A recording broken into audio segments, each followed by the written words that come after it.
अर्धसैनिक बल के जवानों का कोर्ट केस का मामला अब सुप्रीम कोर्ट में आइटम नंबर 406 होने के कारण डेट आगे बढ़ा दिया गया। मतलब उसे सुनवाई नहीं होती, 5 अगस्त को सुनवाई नहीं होती तो डेट आगे ले लिया गया। जबकि चुनाव रहता है तो चुनाव की सुनवाई के लिए तड़तड़ काम हो जाता है। और अब इसकी अग्रिम सुनवाई जो है कब होगी?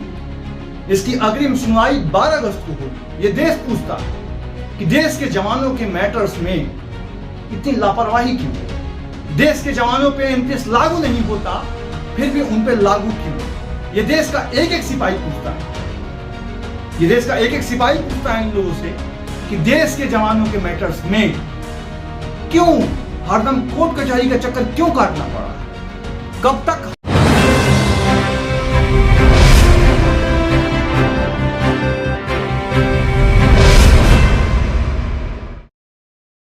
सवाल सब कोई पूछता है।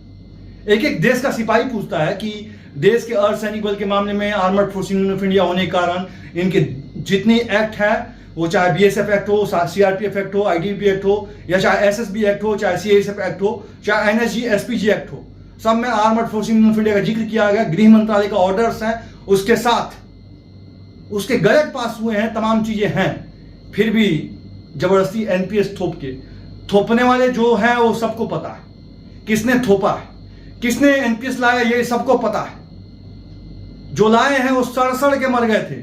जो लाए थे एनपीएस वो सड़ के उनके शरीर में पूरा कीड़ा निकल गया था, हाथ पैर सब काम करना बंद हो गया था। ये कहिए शुक्र कहिए उनका, लेकिन भोगना जरूर पड़ा सब लोग के आह का।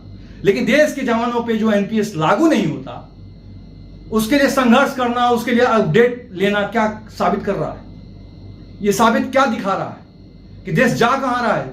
देश के जवानों से इतना प्यार करते हैं आप कि देश के जवानों से इतना नफरत करते हैं, और हमें ये तो दिखाई दे रहा नफरत करते हैं। हम बात छेड़ते नहीं साहब, और छेड़ते हैं कोई तो छोड़ते भी नहीं साहब। पुलवामा का अभी तक जो है ओके रिपोर्ट नहीं आया। पुलवामा ब्लास्ट जो हुआ था वो आरडीएक्स कहां से आया था, किस रास्ते से आया था, उसकी रिपोर्ट अभी तक नहीं आई। सीडीएस बिपिन रावत सर का मौत हुआ, किस कारण से हुआ ये पूरा देश में अभी तक जो है सस्पेंस बना हुआ है। मत छेड़िए साहब, हम भी छेड़ दें तो शायद जिंदा ना रह पाइए। और हम जब क्रांतिकारी टाइप के लोग हैं, हमारे देश में क्रांतिकारी ही पैदा हुए, भगत सिंह पैदा हुए, चंद्रशेखर आजाद हुए, असफुल्ला खां हुए, ठीक है।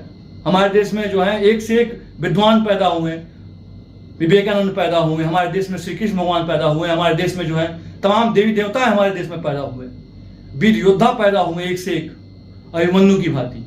और मैं जानता हूं अभिमन्यु की भांति मैं लड़ रहा हूं। आगे वाला जो है धृतराष्ट्र है, दिखाई दे रहा है कि जो चीज लागू नहीं होता जबरदस्ती उस पर थोप रहे हैं। वो कोर्ट में लड़ रहा है। कोर्ट में कितना, कोर्ट फ्री का है क्या? High court supreme court free का नहीं है। अच्छों की तेल निकल जाती है, घर तक बिक जाते हैं। और सुप्रीम कोर्ट में अगर ना बिके तो 100% बिक जाएगा अगर इस मैटर पर लड़ा जाए तो। बड़े बड़े पार्टियां क्या करती है, बड़े बड़े पार्टियों के अपने जो है मंत्री रख लेती है, राज्यसभा सदस्य बना लेती है, उनका सुप्रीम कोर्ट में एडवोकेट मिल जाता है फ्री का। लेकिन एक देश के जवानों के लिए, देश के हित के लिए लड़ने के लिए कहां से आएंगे एडवोकेट? कहां से आएगा उतना पैसा? कब कब पैसे किससे भीख मांगा जाए? ये सवाल भारत पूछता है। देश के जवानों के लिए कोर्ट कचहरी दिन रात जाना आना, जिसका पैर नहीं पकड़ना उसका पैर देश के जवानों के लिए हमने पकड़ा। और हकीकत है, वो भगवान जानता है, मेरे आत्मा जानता है।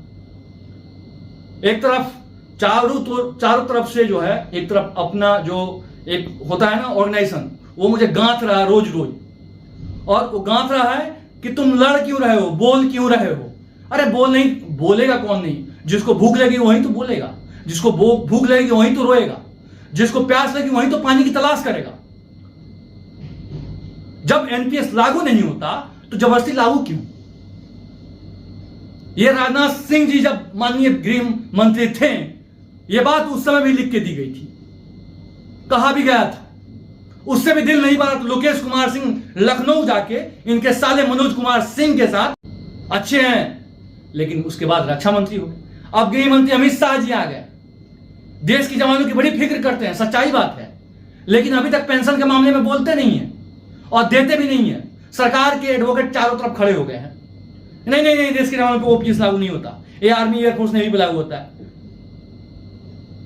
और एक्ट एंड रूल बता रहा है कि ओपीएस किस पर। मैं फिर हाथ जोड़ के विनती करूंगा अमित शाह जी से, शायद आप तो खोल दें आंख। 100 दिन की छुट्टी वाली बात सबको समझ में आती है। ये चुनाव नहीं है कि जवानों के साथ आप भावनात्मक खिलवाड़ करके निकल जाए। 732 नहीं 740 जवान 5 साल में आत्महत्या कर लिए। ये नए कार्यकाल में भी 4, 5, 10 कर लिए आत्महत्या। हम आत्महत्या रोकने के लिए शुरू से आदरणीय प्रधानमंत्री के श्री कमलों पर चलने का काम किया और नरेंद्र मोदी जी के हिसाब से चलने का काम किया। लेकिन दिल तब टूटता है जब जवानों के हित में कोई खड़ा होता नहीं है, जवानों के हित में बोलने को तैयार नहीं है। जवानों के बाद सूरवीर हैं, वीर योद्धा हैं, आपकी प्रशंसा पूरे भारतवर्ष में की जाती है। आपने पूरे देश को सुरक्षा प्रदान की। माननीय सभी वीर योद्धाओं को आज उनके स्थापना दिवस पर शुभकामनाएं। शुभकामनाएं तो सब दे देते हैं, आज से 75 साल से शुभकामनाएं दे रहे हैं, लेकिन शुभकामनाएं देने के बाद उनका हक मार के खा ले रहे हैं। हक पे बोलने को तैयार नहीं है। सुरक्षा चाहिए तो सेंट्रल आर्म पुलिस फोर्स के लोगों की सुरक्षा चाहिए। भाई नेताजी हैं, उनको प्रोटेक्शन चाहिए। जेट कैटेगरी की सुरक्षा चाहिए, वाई कैटेगरी की सुरक्षा चाहिए, सेंट्रल आर्म पुलिस फोर्स का सुरक्षा चाहिए। लेकिन देश के जवानों को पेंशन नहीं। एक नेता बन जाओ 5-5 पेंशन ले लो। विधायक हो तो विधायक का पेंशन, एमपी हो तो एमपी का पेंशन, आप जो है जिला परिषद रहे जिला परिषद, मुखिया भी रहे तो मुखिया का पेंशन, 5 पेंशन ले लो। 5 बार विधायक हो तो 5 बार पेंशन ले लो। एमपी 5 बार रहो, 5 बार पेंशन ले लो। लेकिन देश के जवानों को पेंशन की बात अगर कर दी जाए तो कोर्ट में रगड़ते रहेंगे। रगड़िए, हम सच्चाई कह रहे हैं। हम हैं बिहारी चंपारण के भगत सिंह की तरह रगड़ने वाले हैं, हम खुदीराम बोस की तरह रगड़ने वाले हैं और फुल्ला खां की तरह रगड़ने वाले हैं। सच्चा देशभक्त है, राष्ट्रभक्त है। अपनी मां की कसम खा के कहते हैं, उस धरती मां की कसम खा के कहते हैं, छक्का नहीं छुड़ा दिया तो अपने बाप के भी औलाद नहीं। हम सुप्रीम कोर्ट तक गए, हार जीत हो मैं नहीं जानता, हिसाब कर, लेकिन लड़ूंगा दमखम से।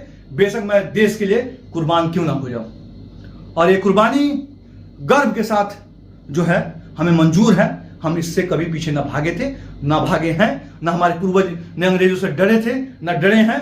और एक बात बता दें, देश में काले अंग्रेज जो हैं वो सुधर जाएं, इतना ही मैं कहूंगा।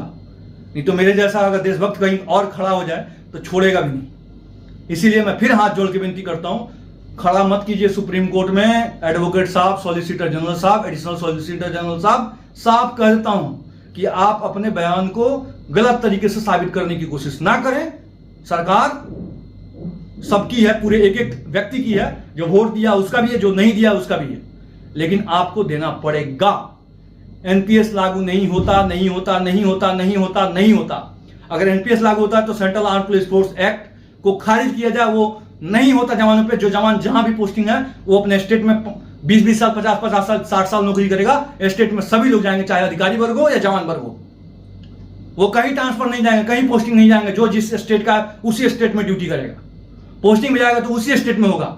या चाहे आप act, central arm police force act के जितने सीपीएफ के एक्ट हैं सबको खारिज कीजिए, और नहीं तो सबको जो है central arm police force act जो है armed force union of India है, तो वेतन भत्ता से लेकर तमाम चीज आपको देना पड़ेगा। इस बात का ख्याल रखिएगा। हमारे जवान अभी तक मेरे बारे में जानते सब हैं, लेकिन ये अभी तक ये सोचते हैं कि चैनल किसका है, चैनल देशभक्त का है। धकाधक धकाधक धकाधक खटाखट खटाखट सब्सक्राइब करिए और एक एक देश को बताइए। लड़ाई में ना पीछे हटे हैं ना हटेंगे। फिर मिलते हैं नेक्स्ट वीडियो में। सोमवार को एडवोकेट अंकुश बरसर का जो है इंटरव्यू है छोटा सा, और इंटरव्यू आप लोग के बीच में रखा जाएगा। आज बारिश होने की वजह से मैं नहीं गया, लेकिन सच्चाई जो है तो तमाम चीजें रखी जाएगी। अभी एक और पोल खुला है जो नेक्स्ट डे को लगाया जाएगा। इनकम टैक्स में नया एक चीज आ गया है जिसको बताया जाएगा। जय हिंद, नमस्कार, प्रणाम। फिर मिलते हैं अगले वीडियो में।